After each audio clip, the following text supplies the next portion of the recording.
అందరికి నమస్కారం. నేను మీ జానీ మాస్టర్. మీడియాలో ఏదైతే స్క్రోల్ అవుతుందో అట్లన్నిటికీ నా తరపు నుంచి ఒకే ఒక సమాధానం. న్యాయస్థానం మీద నాకు నమ్మకం ఉంది. న్యాయస్థానంలో న్యాయం ఉంది. ఆ న్యాయం ఉంది కాబట్టి ఈ రోజు నేను నలుగురితో పని చేసుకుంటున్నాను. బయటకు వచ్చి నలుగురితో హ్యాపీగా ఉన్నాను. నా ఫ్యామిలీతో చాలా హ్యాపీగా ఉన్నాను. నా మనసుకు తెలుసు ఏం జరిగిందని, ఆ దేవుడికి తెలుసు, నా అంతరాత్మకు తెలుసు.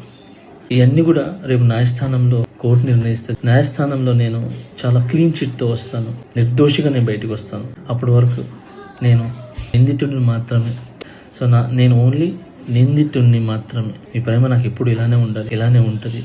నాకు తెలిసింది ఒకటి, నేను నాకు వచ్చిన పనితో బాగా కష్టపడటం, ఎంటర్టైన్ చేయటం. సో నేను ఎప్పుడు నా పనితో, విద్యతో మిమ్మల్ని అలరించడానికి మీ ముందుంటాను. మిమ్మల్ని అలరించడానికి కష్టపడతాను. ఏదున్నా కూడా ఈ పొజిషన్లో అదంతా మీ బ్లెస్సింగ్ వల్లే, మీ యొక్క ప్రేమ వల్లే. మీ ప్రేమ నాకు ఎప్పుడు ఉండాలి. I love you all. నమస్కారం. Thank you so much. జై హింద్.